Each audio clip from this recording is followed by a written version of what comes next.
With the rise of new online media and lot of information has brought along with it readers and informed citizens alike, provided with the difficult task of discerning facts from fiction and accurate reasoning from faulty one. Trump, Russia, the FBI, the Paris attack. It just never stops. Every day there is a new viral story that is surrounded by opinions from all over the world. But which one makes more sense? And how can we truly know? Thankfully, we have got tools of logic to guide us with that. First of all, it is important to recognize that no matter how smart you think you are, we are all imperfect beings, subject to inadvertently committing silly mistakes. This is where logical fallacies arise. Now, first of all, what is fallacy? Fallacies are mistakes of reasoning as opposed to making mistakes that are factual in nature. If I counted 20 people in a room where there were in fact 21, then I made a factual mistake. On the other hand, if I believe that there are round squares, I am believing something that is inconsistent. This is a mistake of reasoning and a fallacy, since I should not have believed something that is inconsistent if my reasoning is good. The study of fallacy is an application of the principle of critical thinking. Being familiar with the typical fallacies can help us avoid them. We can also say that a fallacy is a general type of appeal that resembles good reasoning, but we cannot find it to be persuasive. One of the such very important logical fallacies is red herring fallacy. The name red herring comes from an old method of training dogs for fox hunting. Goal is to train the dogs to follow the fox's scent, even if the dogs encounter other smells that are potentially distracting. So what they do is they let the fox go. Then, before letting the dogs go, they drag a bunch of smelly red herrings, which are basically a forage fish which is turned red through smoke. So they drag a bunch of smelly red herrings across the fox's trail. Then they release the dogs. When the dog hit the herring trail, they get distracted by the smell, and some dogs will be inclined to follow the herring trail. So, trainers try to get the dog to stay on the fox trail and resist the urge to follow the herring trail. So, what's what in this metaphor? The dog is the one who is interested and engaged in the argument. The fox is some argument, some original argument that is an issue in a debate. Red herring is something that distracts you from following the trail towards the original argument. It might be a difficult argument that raises a different issue, or simply an irrelevant comment that distracts from the original argument.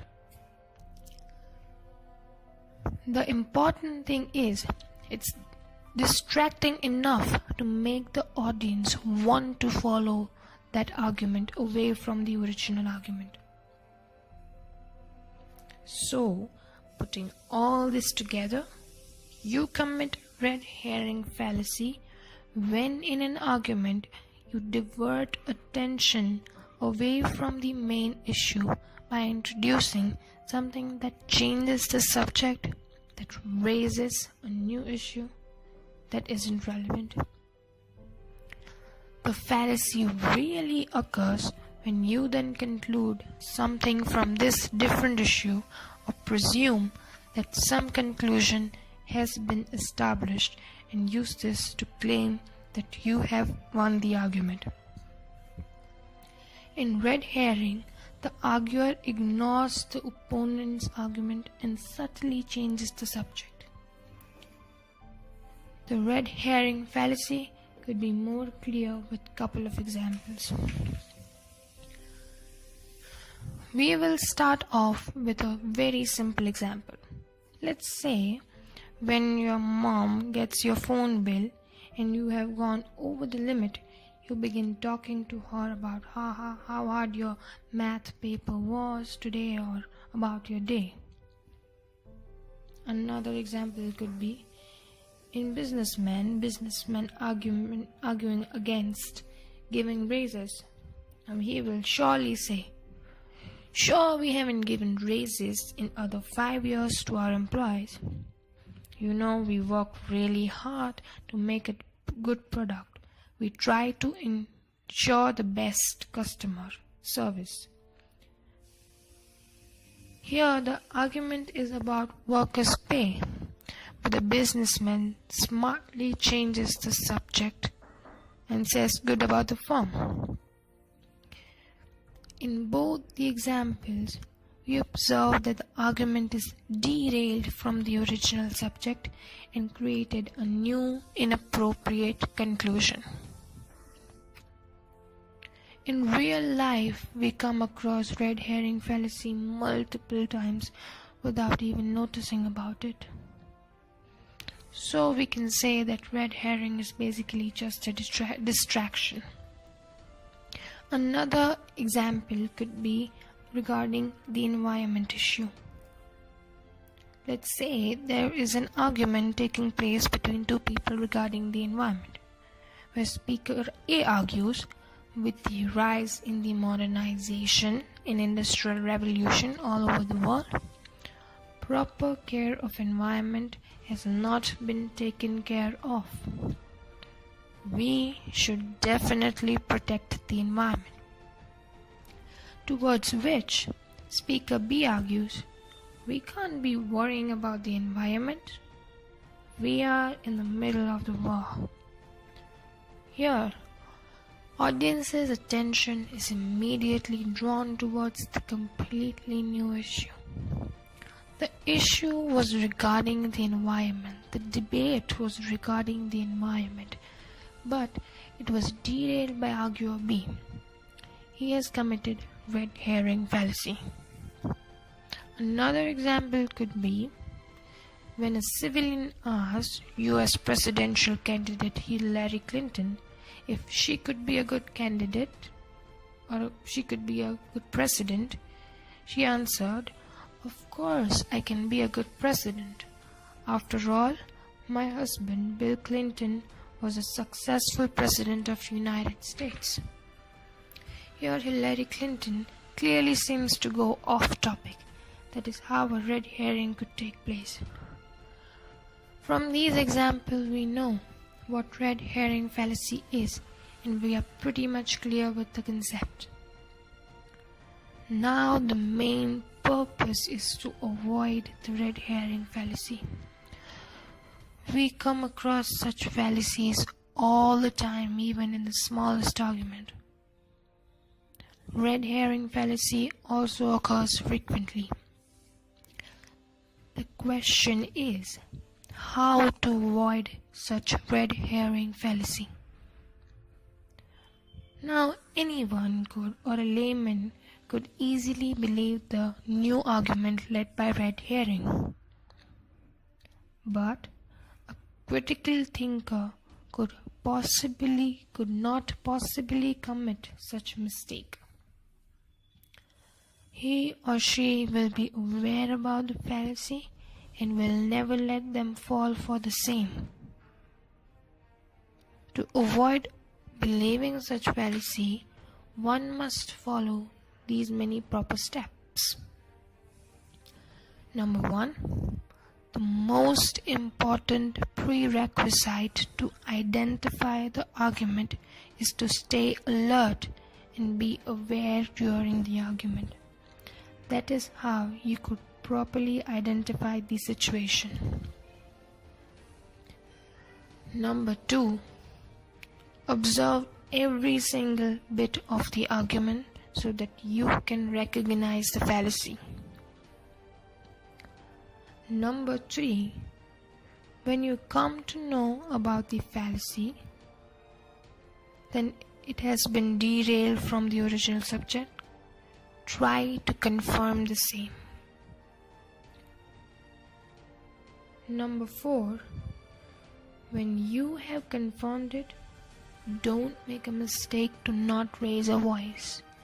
You need to make the audience understand that the argument has been derailed from the main topic and it is creating new issues, and so we should be. Obama, during the Democratic National Convention in 2008, you stated you wanted to keep AK-47s out of the hands of criminals.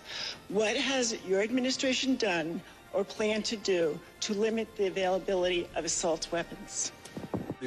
And so what can we do to intervene to make sure that young people have opportunity, that our schools are working, that if there's violence on the streets, that working with faith groups and law enforcement, we can catch it before it gets out of control? What I believe is we have to do, as the president mentioned towards the end of his remarks there, which is to make enormous efforts to enforce the gun laws that we have and to change the culture of violence we have. And you ask, how are we going to do that? And there are a number of things. He mentioned good schools. I totally agree. We were able to drive our schools to be #1 in the nation in my state. And I believe if we do a better job in education, we'll give people the hope and opportunity they deserve, and perhaps less violence from that. But let me mention another thing, and that is parents. We need moms and dads helping raise kids. Wherever possible, the benefit of having 2 parents in the home, and that's not always possible. A lot of great single moms, single dads. But gosh, to tell our kids that before they have babies, they ought to think about getting married to someone, that's a great idea. Because if there's a 2-parent family, the prospect of living in poverty goes down dramatically. The opportunities that the child will be able to achieve increase dramatically. So we can make changes in the way our culture works to help bring people away from violence and give them opportunity and bring them in the American system. Now, what did we observe from this? Here, interviewer asked President of US Barack Obama about its government administration regarding keeping weapons away from the criminal. But Obama tells about how the youth should be educated and they should go to school and study. He has not given any answer regarding the criminal and weapons and steps that taken regarding the same. Here a topic has been clearly derailed from the original argument. This is red herring fallacy. There are tons of such situations taking place every day all over the world. Be it politics, your work, your home, any function, almost everywhere. What we do is we often make a mistake of not noticing such incidences. To be an ideal critical thinker, you need to observe and notice such incidences. That is how you become logical.